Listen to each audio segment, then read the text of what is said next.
¿Por qué nosotros celebramos la Navidad? Porque nosotros celebramos un acontecimiento.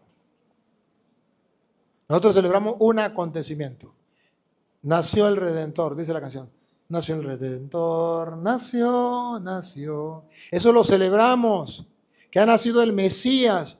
Para nosotros es una gran alegría, un gran gozo. Nosotros no celebramos un día, no, una fecha. No, nosotros celebramos un acontecimiento. Padre, yo quisiera preguntarle o hacerle referencia a una pregunta que me hizo en diciembre pasado una sobrina y yo pues no pude contestarle de la mejor forma. Ella me preguntaba que por qué los católicos celebraban la Navidad. ¿Por qué la celebrábamos? Porque según ella tenía un video que le había enviado otro protestante donde hacían la Navidad alusiva a un dios egipcio, no sé qué cosa. Entonces, no sé si de repente me permitiera hacerle esa y otra. La siguiente sería, nosotros como padre pecamos, podemos ir al infierno si permitimos vivir en nuestra casa paterna hijos amancebados. Que vaya al infierno, eso no me toca a mí, eso le toca a Dios. Que peca, sí. Hay dos maneras de pecar. Una, que usted le meta un tiro a una persona. Y otro, que usted le dé el arma a otra persona para que le mate al enemigo. Peca usted que le dio el arma para que lo mate y el que le disparó. Usted es cómplice.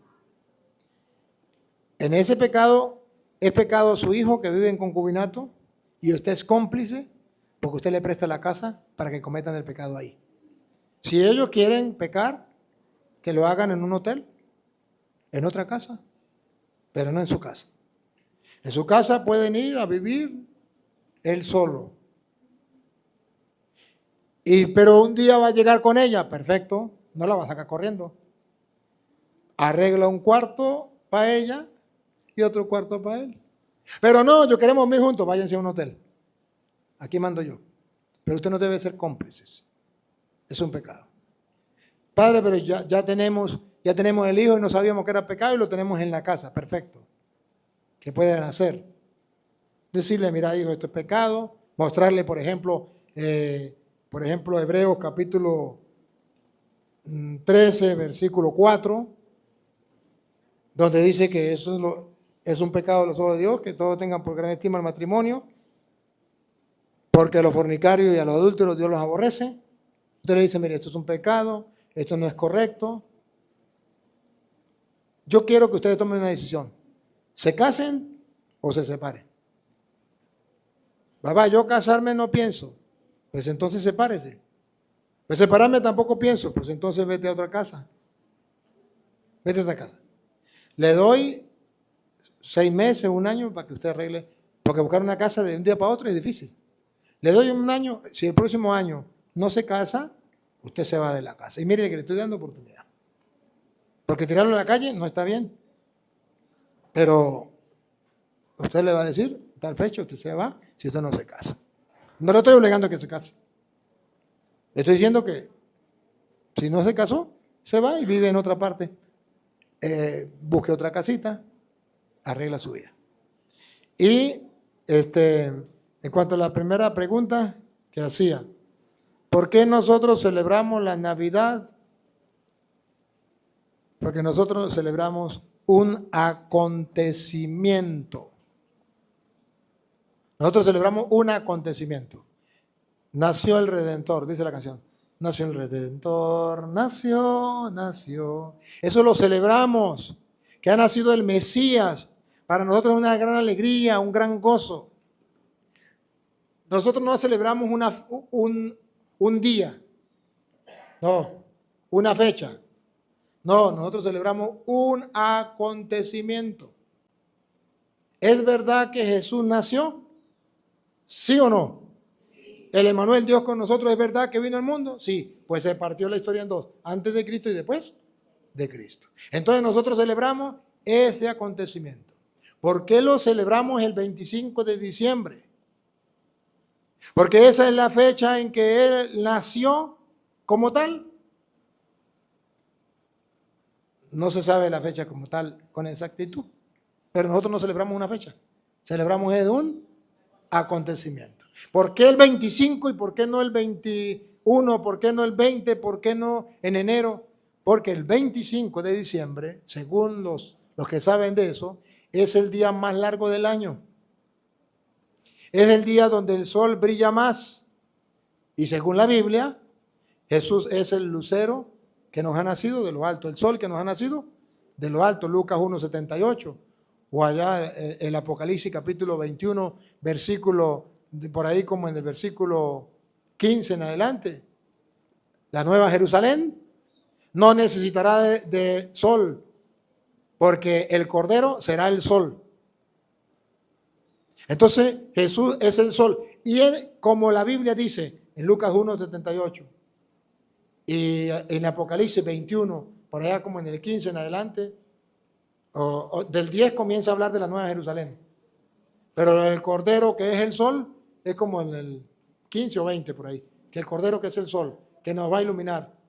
Entonces nosotros celebramos ese acontecimiento el día del sol. ¿Y por qué el día del sol?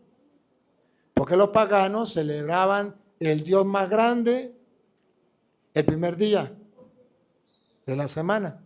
O sea, los paganos eran los que gobernaban el mundo y a cada día le tenían un nombre. El nombre que nosotros le tenemos, solo cambiamos un nombre.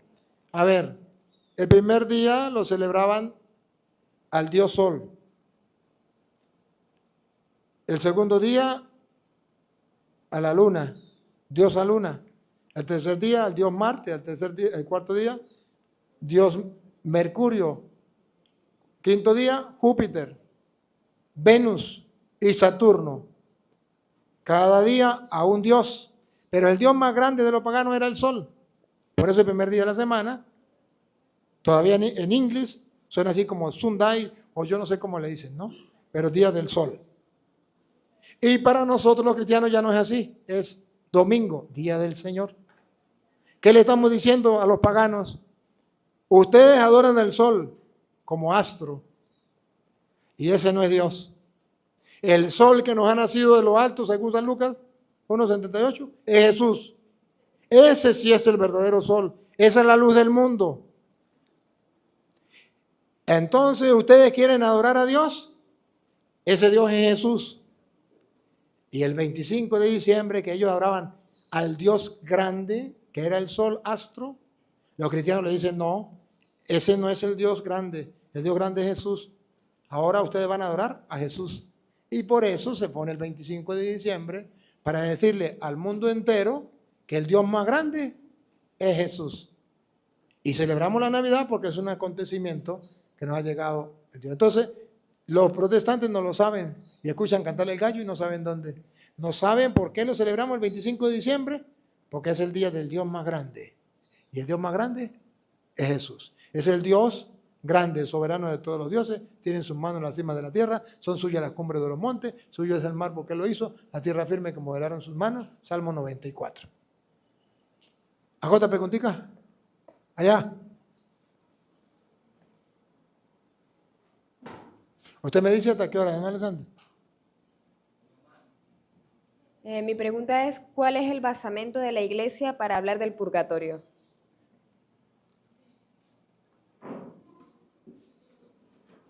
Los protestantes no saben qué significa purgatorio, pero en las leyes romanas, en las leyes judiciales, cuando una persona es sentenciada por haber cometido cualquier crimen, lo sentencian y va a purgar una sentencia. Va a purgar, a pagar.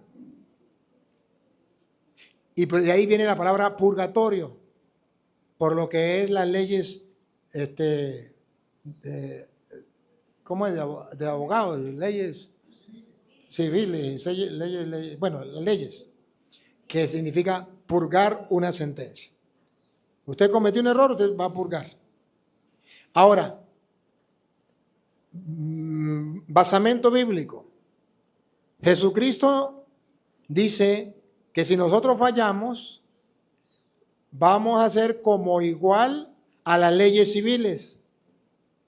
Va a haber un guardia, el guardia lo manda al juez, el juez dicta una sentencia y de ahí va y paga, y cuando pague el último centavo sale.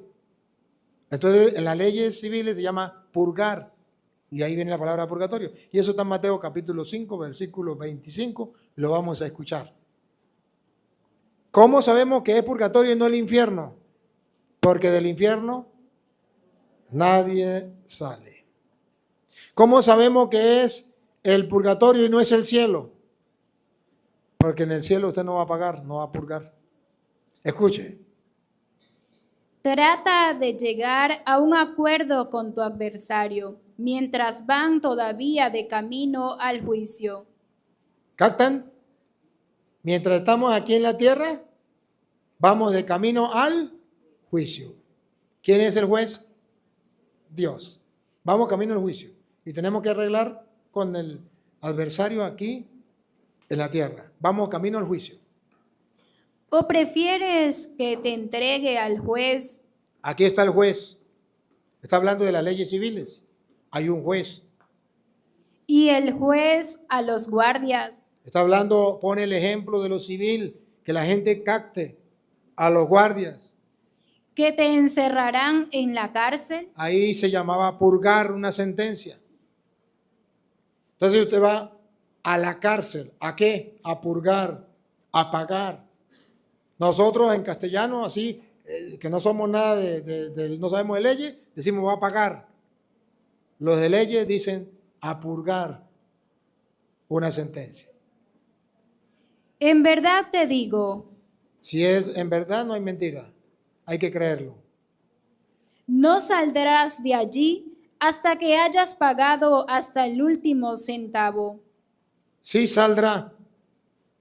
Entonces no es el infierno. Porque del infierno no sale nadie, es eterno. Pero tampoco es el cielo, porque usted en el cielo no va a pagar. ¿Y qué nombre le pondremos? Matarirererón. Le pondremos purgatorio, matarirererón. Va a purgar, va a pagar hasta el último centavo y de ahí va a salir. Y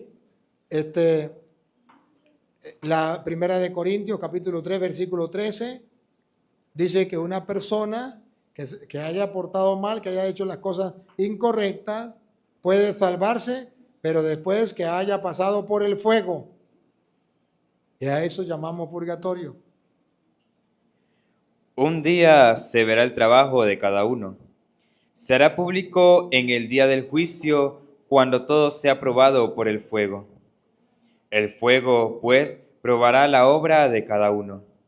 Si lo que has construido resiste al fuego, serás premiado. Pero si la obra se convierte en cenizas, el obrero tendrá que pagar. Se salvará. Sí se salvará, Pero como a través del fuego. pero primero tiene que pasar por el fuego. Ese no es el infierno, porque el infierno no se salva. El que cae en el infierno no se salva. La última.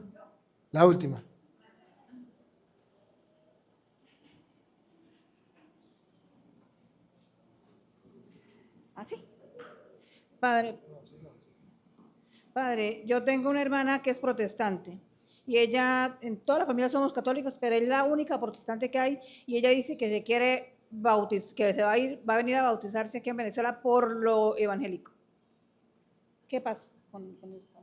Nosotros somos bautizados por Eso se llama renegar de la fe. Eso es un pecado de apostasía. Dice la Biblia en Efesios capítulo 4, versículo 4 en adelante, que Dios ha dejado un solo bautismo. Escuchemos. Un solo cuerpo y un mismo espíritu, pues ustedes han sido llamados a una misma vocación y una misma esperanza.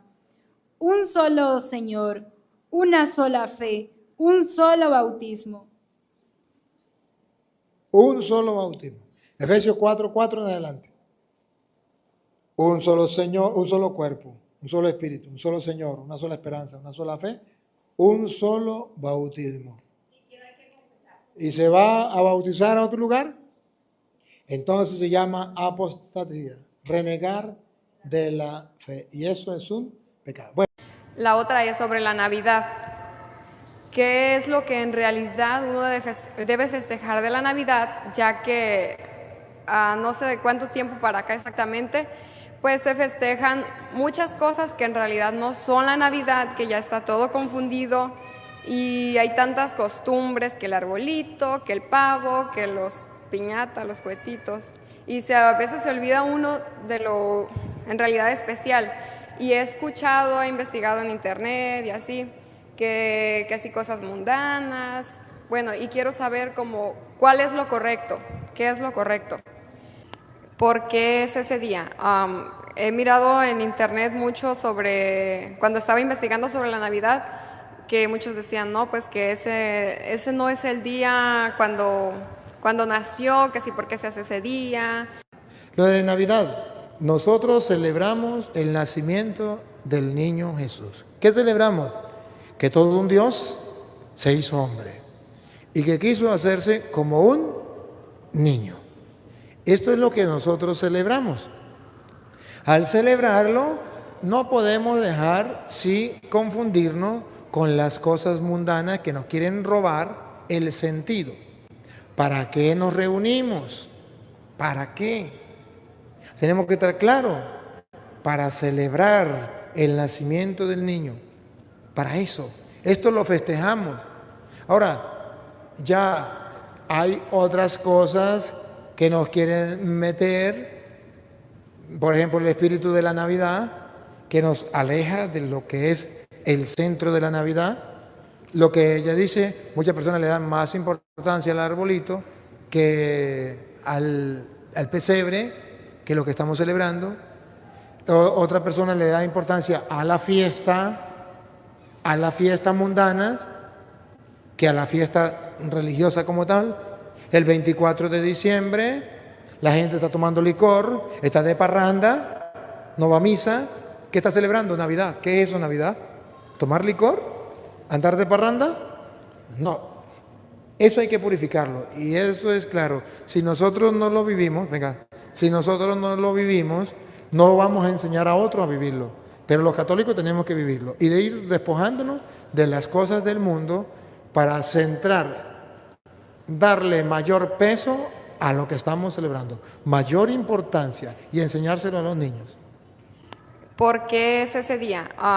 He mirado en internet mucho sobre, cuando estaba investigando sobre la Navidad, que muchos decían, no, pues que ese no es el día cuando nació, que sí, ¿por qué se hace ese día? Ya, para tener solamente eso, usted que sabe más. ¿Por qué ese día 25 de diciembre? Porque el día 25 de diciembre es el día más largo del año, es el día donde se celebraba el día del Dios Sol. El Dios Sol. El Dios Sol. ¿Y quién era el Dios Sol? Para los paganos existían muchos dioses. Por eso en inglés, yo no sé inglés, ¿usted sabe algo en inglés? ¿Cómo se dice domingo en inglés? ¿No sabe cómo dice? Sunday. Eso. Y esto significa día del sol. Lunes, día de la luna, martes, día del planeta Marte, miércoles Mercurio, jueves Júpiter, viernes Venus, sábado Saturno. Porque los paganos tenían un día para cada dios. Tenían muchos dioses, eran paganos. Y resulta que ellos, el dios más grande era el sol. Por eso el domingo, el primer día de la semana, es dedicado al dios más grande, el sol. El lunes a la diosa luna, el martes a dios Mercurio, a dios Marte, miércoles a dios Mercurio, jueves a dios Júpiter, viernes a la diosa Venus, sábado al dios Saturno.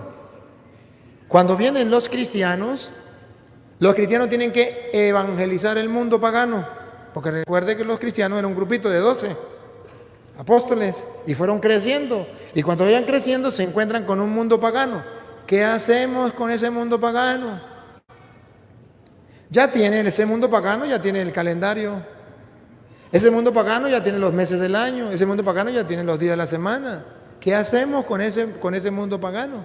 Pues vamos a evangelizar al mundo pagano. No nos vamos a paganizar, vamos a evangelizar a los paganos y a cristianizar a los paganos. Y le vamos a decir a los paganos, bueno, ustedes tienen un Dios grande. ¿Cómo se llama? El sol. Pues miren que eso es verdad. El Dios más grande es el sol que nos nace de lo alto y tiene nombre. San Lucas capítulo 1, versículo 78.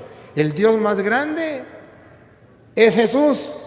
Es el sol que nos ha nacido de lo alto, la aurora que nos nace de lo alto. Entonces, vamos a ver cómo dice Lucas 1, 78. Y comienzan a evangelizar. El Dios más grande no es el sol, el astro. El Dios más grande es Jesucristo. Él es la luz del mundo. Él es el sol que nos nace de lo alto. Él es el verdadero Dios y es el más grande. Y entonces los cristianos por eso cambian. No cambiaron el día lunes siguió llamándose lunes. El martes siguió llamándose martes, miércoles. Pero el domingo no se llamaba domingo, se llamaba día del Dios Sol. Y comenzó a llamarse domingo, día del Señor, que ya es el Dios verdadero. Escuche. Todo será por obra de la tierra bondad de nuestro Dios, que nos trae del cielo la visita del sol que se levanta para alumbrar a aquellos que se encuentran en tinieblas. Jesucristo es el sol que viene a iluminar a los que viven en... Y a ver si Apocalipsis 21, Padre, busca a ver si es 21, 22 por ahí, o 22, 21, por ahí, donde habla de la Jerusalén, no, 21, 22 por ahí, de la Jerusalén, ustedes me ayudan por ahí, la Jerusalén celestial, que será iluminada por el sol, no necesita el sol, a ver, Apocalipsis. 21, debe ser por ahí como en el 22, por ahí, o 20, vamos al 22 a ver qué dice, 21, versículo 22, capítulo 21. ¿Tiene el capítulo 21? No vi templo alguno en la ciudad, porque el Señor Dios, el dueño del universo, es su templo, lo mismo que el Cordero. No necesita ni de la luz del sol ni de la luna, porque la gloria de Dios la ilumina, y su lámpara es el Cordero. Y su lámpara, su sol, es el Cordero. Entonces, los cristianos le dicen a los paganos, tenemos un nuevo sol, ya no es el astro, ese nuevo sol es Dios. Entonces, ¿qué día celebran ustedes el Dios más grande? El 25 de diciembre. Lo celebraban ellos. Pues el 25 de diciembre vamos a celebrar la fiesta del nacimiento del verdadero sol, que es Cristo. Y por eso se celebra el 25 de diciembre. Y por eso ustedes verán que la hostia, que los protestantes dicen, ¿por qué la hostia es redonda? ¿Y por qué la custodia es como rayos de sol? Porque Él es el sol que nos ha nacido de lo alto. Solo que ellos no han leído la Biblia. Pero nosotros lo creemos. Él es Dios. Él es el Dios de la Nueva Jerusalén. Él es el que va a alumbrar. Él es el sol que nos ha nacido de lo alto para iluminar a los que estaban en tiniebla. Por eso Él dice, yo soy la luz del mundo. Él es. Y nosotros lo creemos. Y celebramos el 25 de diciembre. Pero Cristo no nació ese día. Es que nosotros no celebramos el día en que Cristo nació. Nosotros, ¿sabe qué celebramos? El acontecimiento. El Emmanuel, Dios con nosotros, se hizo hombre y eso es lo que celebramos. El día, pregúnteme si me importa. Lo que me importa es celebrar el acontecimiento.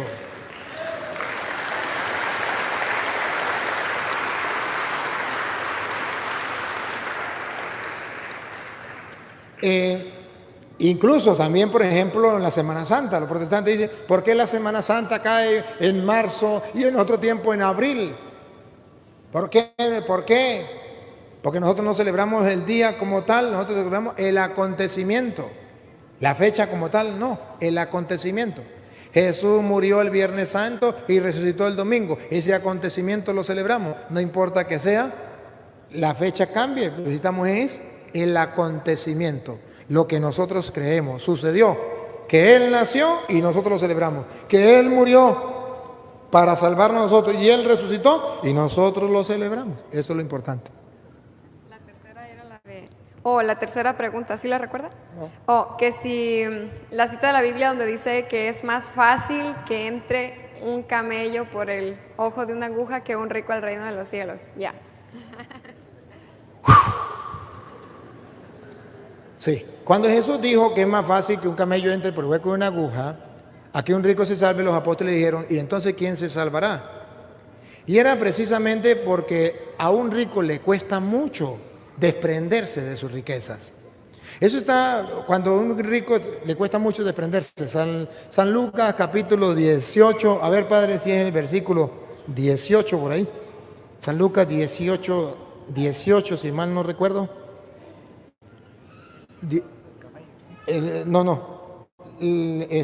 Bueno, si tiene la del camello la puede mostrar. ¿Tiene la del camello?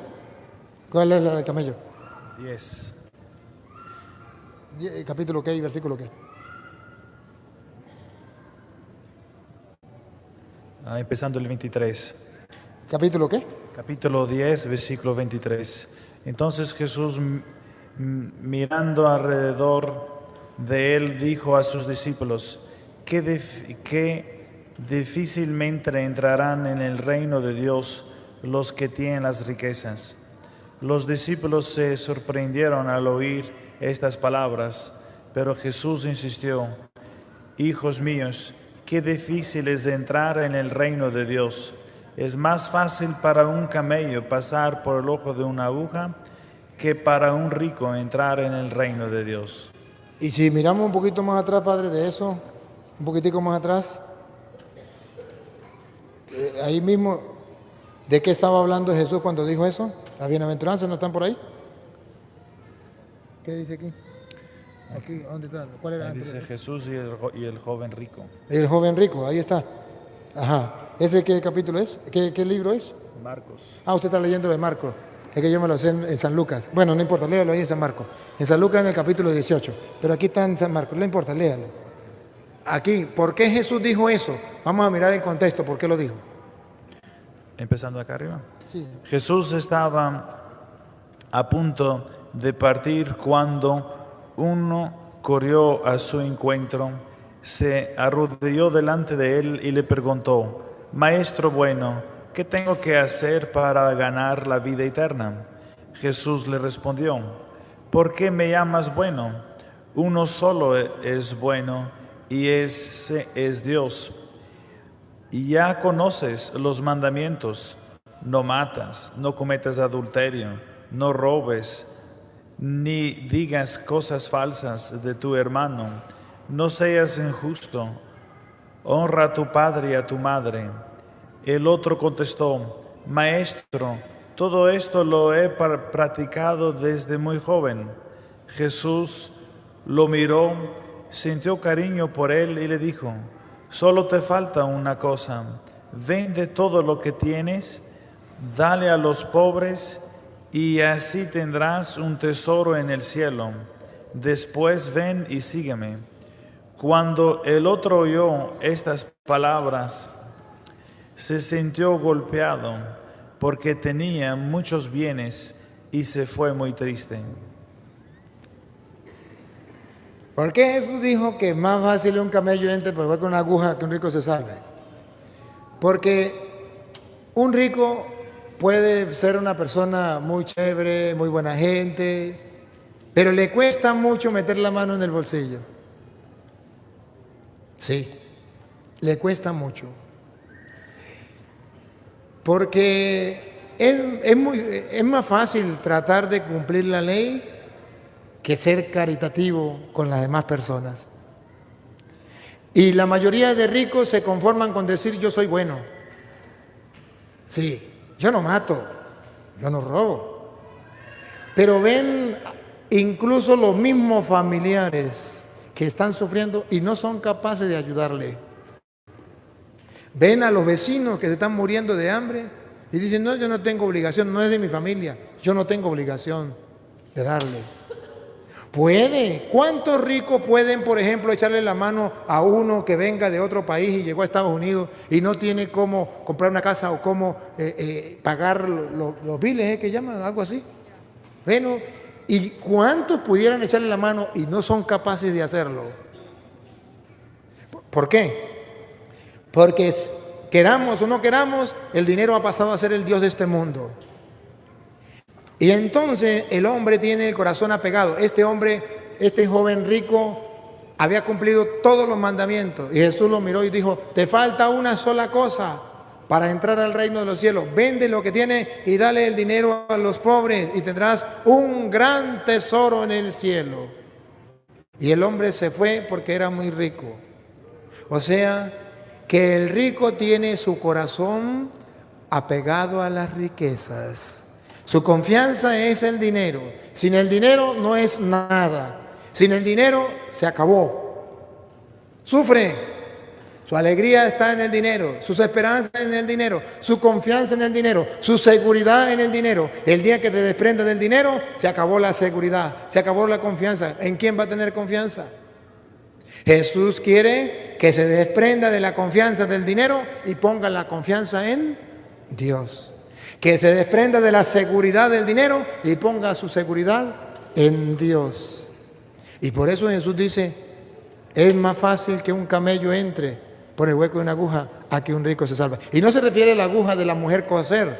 Se refiere que en el pueblo de Israel había varias puertas para entrar. Pero había una puerta muy pequeña, más pequeña, que los camellos no podían entrar. Por las otras puertas entraban los camellos. Pero por esa puerta no podía entrar el camello a menos que se arrastrara un poquito y pudiera entrar. Pero era muy difícil que un camello entrara por ahí, porque por ahí no podían entrar los animales. Entraban por otro lado y por ahí no. Y el camello tenía que agacharse mucho para entrar y era muy difícil. A lo mejor un camello pequeño podía entrar, pero por eso dice Jesús, es más fácil que un camello entre por el hueco de una aguja, así se llamaba la puerta, a que un rico se salve. Es muy difícil a que un rico entre al reino de los cielos.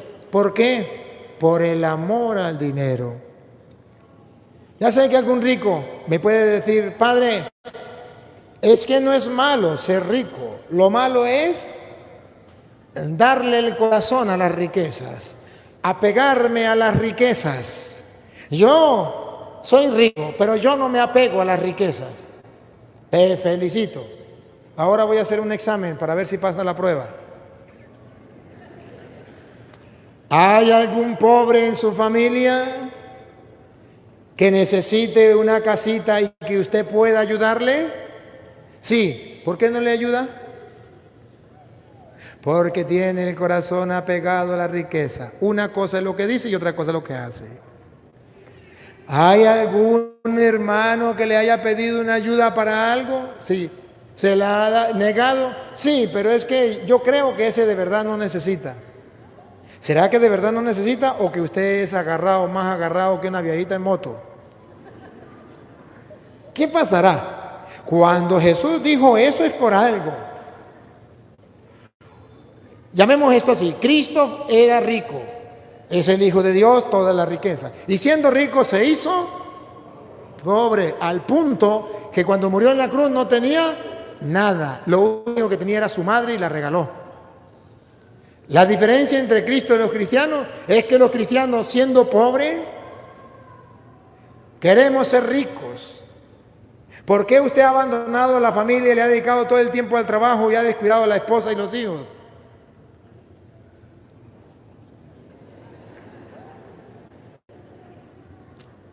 ¿O no? Porque siendo pobres queremos ser ricos y tener más. Y Cristo siendo rico se hizo pobre. Por eso Jesús en la bienaventuranza llegó a decir, dichosos los pobres de espíritu, porque ellos es el reino. ¿Se acuerda de Mateo 5, las bienaventuranzas? Y que algunas personas se han reído de esa bienaventuranza y dicen, dichosos los pobres de espíritu. No se refiere a los pobres materiales, se refiere a los pobres de espíritu. Pero si, ¿quiénes son los pobres de espíritu? Si se refiere a los pobres de espíritu, así como usted lo entiende, ¿quiénes son los pobres de espíritu? Los que no tienen a Dios, los que andan sin Dios, los que están metidos en el pecado son pobres de espíritu, están muertos. Y Jesús dijo, dichosos los pobres de espíritu. ¿Estás diciendo dichosos los que están sin Dios? ¿Los que viven en el pecado? Esos son los pobres de espíritu, según el mundo. Cuando Jesús dice dichosos los pobres de espíritu, está diciendo, hace que para acá, para que salgan las cámaras, yo no sé si estoy saliendo en la cámara, no, tira un poquito, está como muy encima mío la cámara, ¿no? ¿Está bien? Cuando Jesús dice dichosos los pobres de espíritu, significa que esta muchacha nació en cuna de oro. Sí, que nació en cuna de oro. ¿Y este hermano? No. Este hermano nació pobre en una casa muy pobre, no tenían ni piso, tierra, no tenían ni techo, así, sino era paja esa que le ponen, y no tenía paredes, era unas láminas ahí para taparse, y no tenía cómo comer, cómo vestir, muy pobre. Ella nació en cuna de oro, lo tiene todo. Los padres le dan todo, le sobra. Y resulta que él es pobre porque nació en una casa pobre, porque su destino, así entre comillas, como dice la gente, porque su suerte, como dice la gente, lo llevó a ser pobre. Mientras que ella tiene muchas riquezas, pero resulta que como tiene un corazón cristiano, ve que aquel hermano le falta para pagarlo de la casa y ella le da. Aquella hermana tiene una enfermedad y tiene que pagar una medicina, le da. Observe, al darle a él se va desprendiendo, le va quedando menos. Al darle a ella se va desprendiendo, le va quedando menos. Y ve que aquel tiene que hacerse una operación y le salen tanto, le va dando, se va quedando menos. ¿Qué está haciendo ella? Se está haciendo pobre. Le dio a él, le dio a ella, le dio a ella, se está haciendo pobre. ¿Porque la suerte le obligó a ser pobre? No, porque es pobre de espíritu. Tiene un espíritu que le lleva a desprenderse por la fe en Dios, a desprenderse de lo que tiene para darle a lo demás, y ella se queda con lo necesario que el mundo llamaría pobre, pero no porque le tocó en suerte, sino porque se desprendió con un espíritu de amor, con un espíritu de pobre. No es pobre obligada, es pobre porque tiene fe y quiere desprenderse y compartir con los demás. Es un pobre de espíritu. Pero el mundo de hoy hace creer que pobre de espíritu es el sinvergüenza. Dichoso el sinvergüenza, pobre de espíritu. Él vive sin Dios, pobre de espíritu, porque él es el reino de los cielos. No, Jesús está diciendo, ¿saben qué significa dichoso el pobre de espíritu? Se lo traduzco en castellano. Dichoso el rico que al compartir con los pobres se queda con lo necesario o con el bolsillo vacío. Eso es ser pobre de espíritu. De modo que aquel rico que no colabora con los pobres no es pobre de espíritu. No es capaz de desprenderse. ¿Es malo ser rico? No. ¿Es malo ser rico y no compartir las riquezas con el pobre?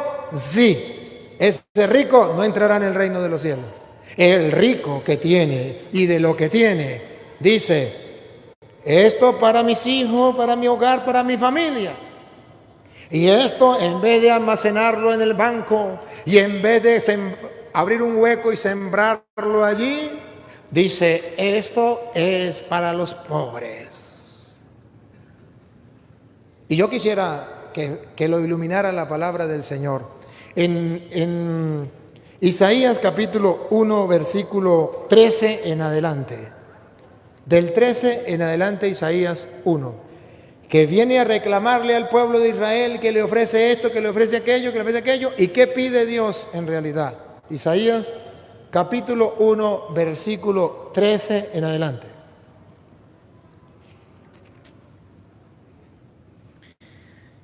Déjense de traerme ofrendas inútiles. El incienso me causa horror. Lunas nuevas, sábados, reuniones Ya no soporto más sacrificio ni fiesta. Odio sus lunas nuevas y sus solemnidades. Se me han vuelto un peso y estoy cansado de todo. El Señor dice, estoy cansado de todo esto. Ahora paren la oreja a lo que viene. Cuando rezan con las manos extendidas, aparto mis ojos para no verlos. Aunque multipliquen sus plegarias, no las escucho porque hay sangre en sus manos. Y ahora van a escuchar, ¿por qué el Señor se hace el sordo con la gente? Siga. Lávense, purifíquense, alejen de mis ojos sus malas acciones. Primero, el Señor quiere que nos alejemos del pecado. ¿Qué más? Dejen de hacer el mal y aprendan a hacer el bien. Aquí viene ahora la otra parte. Dejen de hacer el mal y comiencen a hacer. Esto es lo que Dios nos pide. Comenzar a hacer el bien a las demás personas. Buscan la justicia. Den sus derechos al oprimido. Den su derecho al oprimido. Hagan justicia al huérfano. Hagan justicia al huérfano. Y defiendan la viuda. Y defiendan la viuda. Ahora el Señor. ¿Por qué suena? A leer. Ahora el Señor les dice: vengan para que arreglemos cuentas, aunque sus pecados sean colorados. Quedarán blancos como la nieve, aunque sean rojos como púrpura. Se volverán como lana blanca.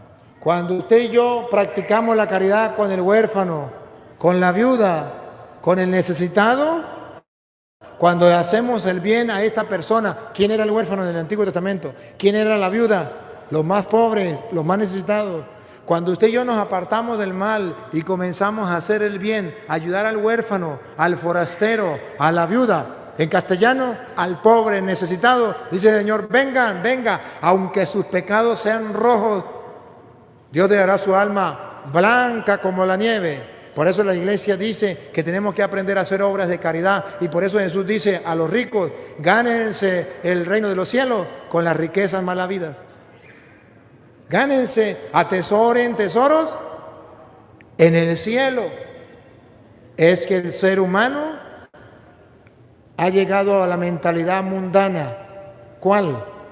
Esto me lo gané yo con el sudor de mi frente, esto es mío, yo hago con él lo que me dé la gana. Entonces me voy a un casino, gasto en un juego $10,000, $5,000, $20,000, $1,000, cuando esa plata se podía dárselo a un pobre. ¿Por qué no se lo doy? ¿Por qué me lo voy a tomar en licor? ¿Por qué me lo voy a fumar en droga? ¿Por qué? ¿Por qué me lo compro en los carros más lujosos y almaceno y tengo en el banco cantidad, mientras que hay tantos pobres pasando hambre? ¿Por qué?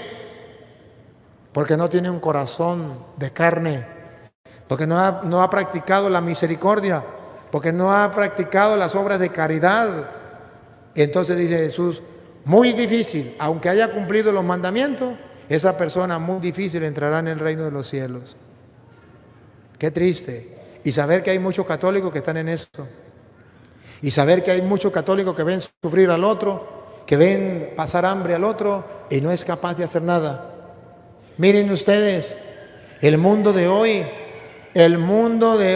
ve cómo Venezuela se va hundiendo, cómo los venezolanos se están muriendo de hambre, cómo los venezolanos no tienen un medicamento, y ustedes ven cómo el gobierno impide que entre ayuda y nadie del mundo entero hace nada para darle de comer a esta gente, para ayudar a esta gente. Nadie le interesa nada. Un mundo donde estamos en el siglo XXI, donde la gente es más inteligente, donde la gente sabe más cosas, donde la gente ha avanzado tanto. Saber que haya gente que se muere de hambre por el capricho de un hombre y que nadie haga nada. Pero el mundo es cristiano, el mundo es creyente, el mundo ha avanzado en tantas cosas. Qué triste, qué triste. ¿Y cuántas personas pueden ayudar y no lo hacen. No solamente pongo Venezuela por un ejemplo, pero hay otros países pobres también. Incluso ustedes mismos, en su familia tienen tanta gente pobre, comunidades pobres, y usted desde que vino a Estados Unidos se desprendió de esa gente y ahora eso es chusma, eso es basura. Yo estoy en Estados Unidos, yo sí valgo, yo sí soy importante. ¿Se olvidó cuando era pobre? ¿Se olvidó cuando estaba necesitado? Por eso Jesús le anda duro a los ricos. Pero cuando los apóstoles dijeron, entonces, ¿quién se salvará? Y Jesús les dijo, lo que es imposible para los hombres, no es imposible para Dios. Esto significa que siempre habrá un rico que haga obras de caridad. Siempre.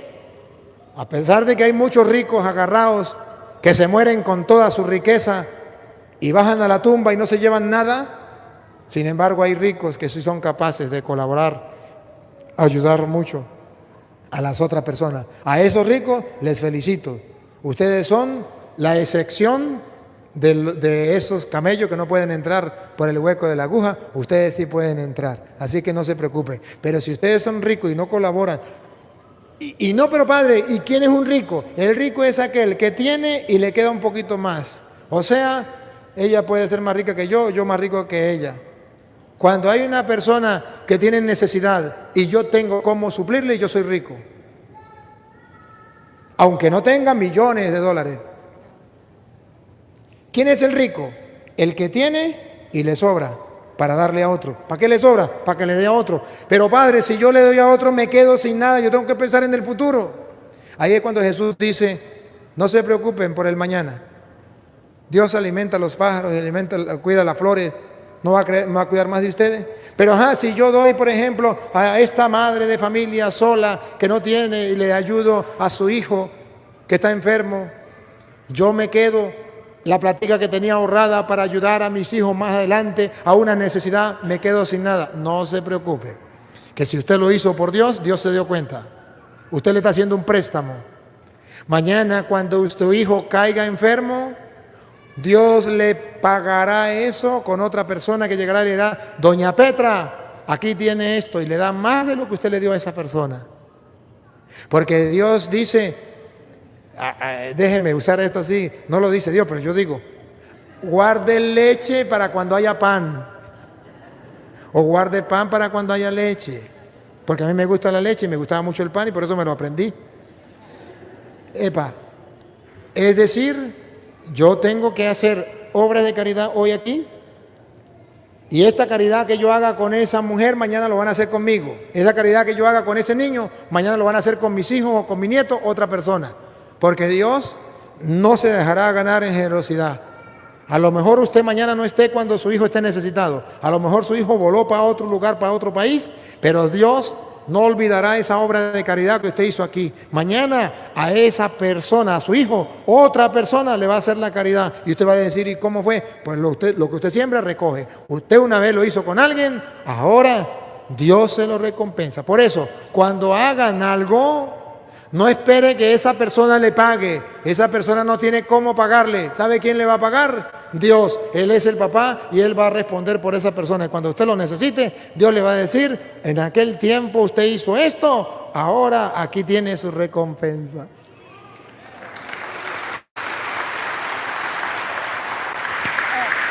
Quería decir algo que no te estaba diciendo usted. Mencionaba lo de Venezuela, dijo, ¿verdad? Venezuela. Pienso yo, me corrige usted si estoy equivocada, que hay de pobres a pobres. Por ejemplo, que hay de pobres a pobres. Hay pobres que necesitan, así como pone el ejemplo, o una necesidad de alguien que de verdad no tiene, y hay muchos pobres que solo están esperando que le den y no luchan. Eso yo creo que también está mal, ¿no? Que así como está mal que el rico no comparta, está mal que el pobre solo espere a que le den, que le dé el gobierno, que le dé la gente, que le den, ¿cierto o falso? Ahora le pregunto, ¿cuál de los dos es más pobre? ¿Entre quién y quién? Usted me está poniendo dos ejemplos. El pobre que no tiene nada Y el pobre que no tiene, pero puede luchar y lo que hace es pidiendo por allí porque no surge. No. ¿Cuál de los dos es más pobre? Pues el que no lucha. Ese es más pobre, mamita. Ya. Ok. Ya, I know. ¿Entendió el mensaje? Ya. Hay que ayudar a los pobres. Ya. Pues yo quiero darles un mensaje de feliz Navidad a todos los hermanos que nos siguen a través de las redes. Sí, tanto católicos como no católicos. Feliz Navidad, feliz Navidad. Yo canto bonito, pero me escucha feo. Feliz Navidad, próspero año y felicidad. Param, pam, pam. Bien, para todos, de verdad que Dios en esta Navidad le permita tener dicha y felicidad en su hogar. Recuerde, no hay Navidad sin compartir. La Navidad es el compartir. Dios quiso compartir con nosotros. Se hizo hombre para compartir con nosotros. Y además, el Padre nos dio un gran tesoro, su Hijo, para compartir con nosotros, para que nosotros alcanzáramos la salvación. Nos dio el gran regalo, un amor muy grande, su Hijo.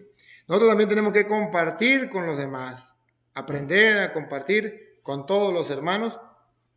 Eso es algo muy importante en la vida del cristiano. Sin compartir no hay Navidad. Es necesario que usted mire a ver con quién ha compartido usted. Especialmente con los más pobres. ¿Qué ha hecho usted por los más pobres? Esto es importante. Si ha hecho algo por los más pobres, realmente en su corazón ha llegado la Navidad. Si no, pues tristemente debo decirle que la Navidad no ha llegado a su casa, no ha llegado a su corazón.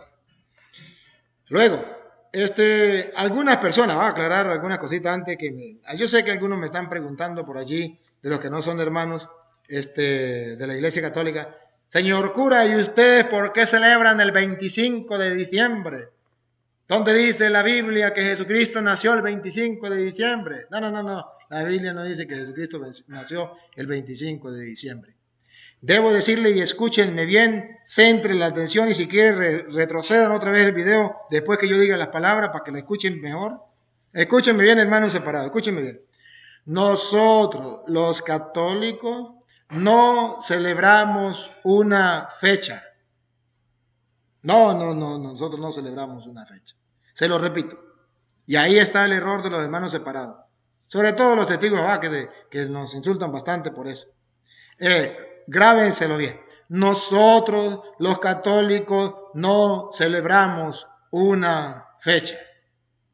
Nosotros, los católicos, celebramos un acontecimiento. El de Mateo 1, 23 en adelante. Miren que la Virgen está encinta y dará a luz un hijo y le pondrán por nombre Emmanuel, que significa Dios con nosotros. Ese acontecimiento, que todo un Dios haya venido a vivir con nosotros, esa gran luz que brilló en el mundo, es lo que nosotros celebramos. Sí, no celebramos una fecha. Ustedes dicen, no, pues yo no estoy de acuerdo que sea el 25 de diciembre. Pues no lo celebre el 25 de diciembre. Celebre el día de su cumpleaños. ¿Tiene permiso? Hágalo. El día que usted quiera, hágalo. Porque ninguna parte de la Biblia dice, este es el día en que Jesús nació. No lo dice. Y nosotros no celebramos el día, la fecha en que Jesús nació.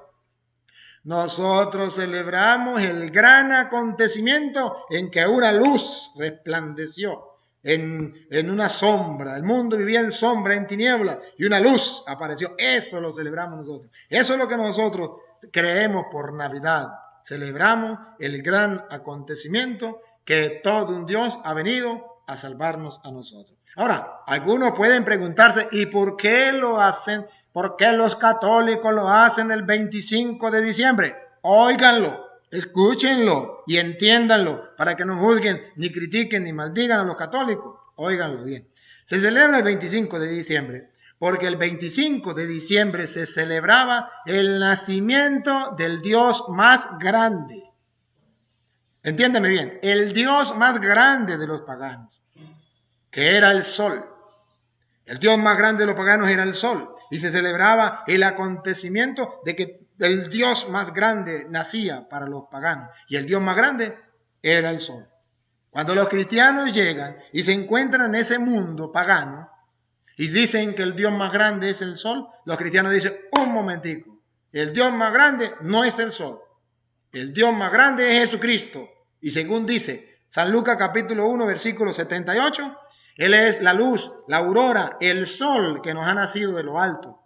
Entonces los cristianos dijeron a los paganos, el verdadero sol, la verdadera luz, la verdadera aurora que nos nace de lo alto es Jesús. Él es el Dios más grande.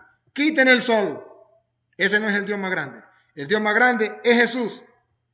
Y por eso los cristianos evangelizaron a los paganos y le dijeron a los paganos, no deben adorar otro Dios, el Dios verdadero, el más grande es Jesús. Y por eso, el 25 de diciembre, que se celebraba el nacimiento del Dios más grande, se quitó ese y se colocó Jesús, que es el Dios más grande. Escuche cómo dice Lucas 1:78. San Lucas 1:78. Porque nuestro Dios, en su gran misericordia, nos trae de lo alto el sol de un nuevo día. El sol, Jesucristo es el sol que viene de lo alto, que nos da un nuevo día. Entonces, ¿qué hicieron los cristianos? Los cristianos católicos, porque los cristianos que no son católicos no están de acuerdo con eso. Los cristianos católicos, que son los que vienen de Cristo, le dijeron a los paganos, no, ese no es el Dios más grande. El Dios más grande es Jesús. Ah, pero es que es el sol. Jesucristo es el sol que nos ha nacido de lo alto, según dice Lucas 1:78, que acabamos de leer. Entonces, los paganos comenzaron a acercarse a Jesús. Así los cristianos fueron evangelizando a los paganos. Si usted no quiere celebrar ese acontecimiento el 25 de diciembre, celébrelo. Tiene permiso, hermano separado, para celebrarlo el día en que usted quiera. Pero nosotros lo celebramos el 25 de diciembre porque es cuando se celebraba el nacimiento del Dios más grande, y el Dios más grande es Jesús. Y además es porque es el día que, según dicen los científicos, los que saben de eso, que es el día más largo del año, donde el sol brilla más. Entonces, por eso lo celebramos. Usted lo puede celebrar otro día, pero debemos estar claros porque nosotros celebramos la Navidad el 25 de diciembre. Ahora, simplemente, como hay hermanos que lo que hacen es protestar contra la Iglesia Católica, pues bueno, si ustedes, mire, y esta es la mejor muestra, si ustedes, hermanos evangélicos, sáquenlo por ahí, si ustedes verdaderamente fueran los primeros cristianos, entonces nunca se hubiese celebrado el 25 de diciembre. Porque ustedes no lo iban a celebrar el 25 de diciembre. Eso lo celebramos los primeros cristianos. La Iglesia Católica, la que viene de Jesucristo, es la que celebra eso. Ustedes nunca lo han celebrado, nunca lo van a celebrar. Si ustedes fueron los primeros cristianos, entonces nunca se hubiese establecido eso de la celebración de la Navidad el 25 de diciembre, porque eso viene desde los cristianos. Bien, el hermano no ha podido conectarse, pero entonces de todas maneras yo quiero leerle a San Lucas capítulo 8, versículo del 11 en adelante, para terminar, porque si el hermano no se pudo conectar, Dios mío, bueno, Dios sabrá por qué, pero teníamos la buena intención de que Él nos diera un buen testimonio, y sí, estoy convencido que era un buen testimonio, pero no sabemos qué pasó. San Lucas capítulo 8, del versículo 11 en adelante. Esto es lo que quiere decir la parábola. La semilla representa el mensaje de Dios. La semilla del reino de los cielos, la semilla de Dios, representa la palabra de Dios, el evangelio de Dios. Siga.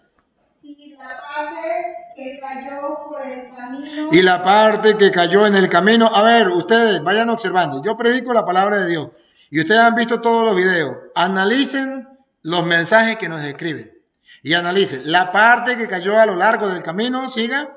Representa a los que oyen el mensaje. Representa a los que oyen el mensaje. Pero viene el diablo y se lo quita. Viene el diablo y se la quita. A ver, analicen ustedes los videos ¿a quién es que el diablo viene y le quita la palabra del Señor? Y no deja que la empape. Y viene y se la quita para que la persona, en vez de escuchar la palabra de Dios, comience a insultar, a maldecir. Miren, obsérvenlo ustedes. No necesitan lentes. Solamente necesita que usted se centre en escuchar lo que estoy diciendo y hagan la prueba. Analicen todos los mensajes que se escriben y observarán que solamente los mensajes de los hermanos separados, no están de acuerdo con la palabra del Señor.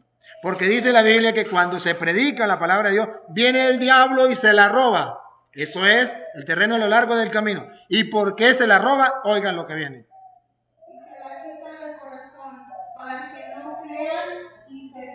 Para que los evangélicos no crean y se salven. Ese es el problema que tenemos. Entonces ellos no entienden por qué. Ellos mismos ni siquiera saben, porque algo los impulsa a maldecir al cura, algo les impulsa a escribir grosería, algo les impulsa a llamarlos diablo y todo lo que quiera, algo les impulsa a hablar de otras cosas. ¿Para qué?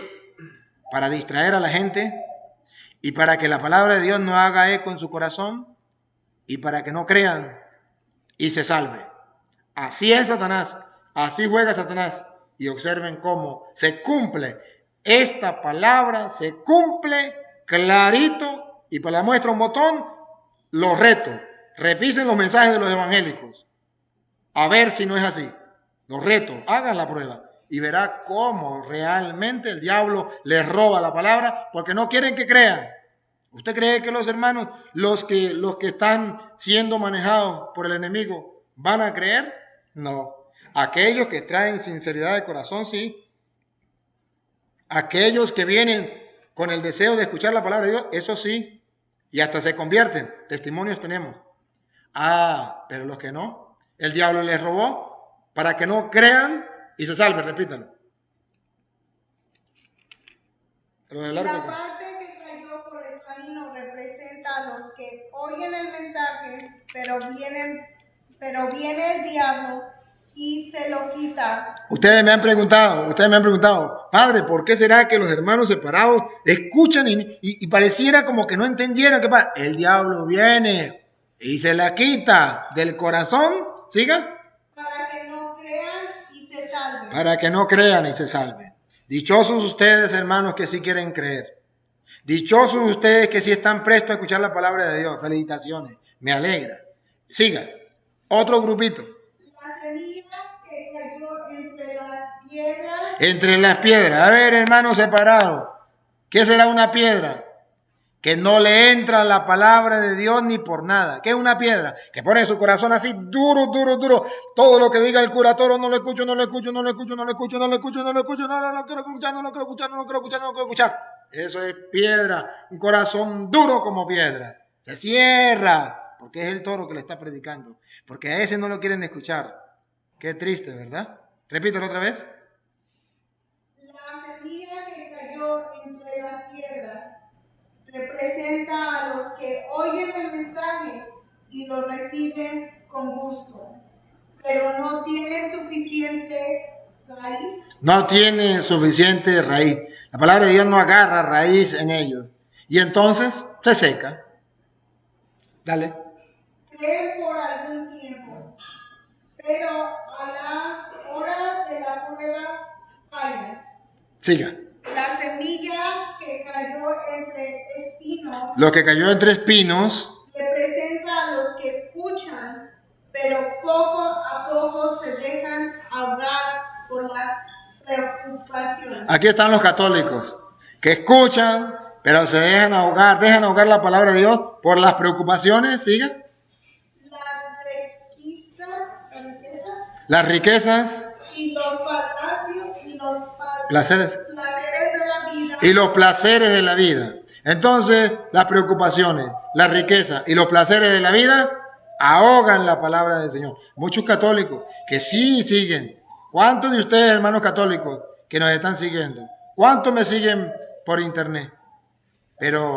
¿Y cuántos católicos se hacen los duros a la palabra y no quieren practicarla? ¿Cuántos todavía están, por ejemplo, tomando licor, fumando droga, de sinvergüenza? ¿Cuántos andan por los caminos del mal perdidos en el mundo? ¿Cuántos andan con odio, con chisme, con calumnias? ¿Cuántos de ustedes, hermanos, a pesar de que escuchan la palabra de Dios, con groserías, con insultos? ¿Cuántos? A veces veo cómo le responden a los hermanos separados con la misma moneda. Si ellos le tiran veneno, ustedes también. Eso no es de un cristiano. Eso no es de un católico. Eso no lo quiere el Señor. Los ahoga la palabra del Señor. Los placeres, las riquezas y la otra era los placeres, las riquezas. Y los placeres de la vida. Ajá. Entonces, siga lo que viene. De modo que no llegan a dar fruto. ¿No llegan a dar fruto? Pero la semilla que cayó en buena tierra son las personas que con corazón bueno y dispuesto escuchan y hacen caso del mensaje. Y permaneciendo firmes dan una buena cosecha. Son aquellos que escuchan la palabra de Dios y permaneciendo firmes, las escuchan, dando una buena cosecha. ¿Qué cosecha estamos recogiendo ahorita? Algunos que se están convirtiendo. Dígame si eso no es una buena cosecha. Es una buena cosecha y ustedes lo están viendo.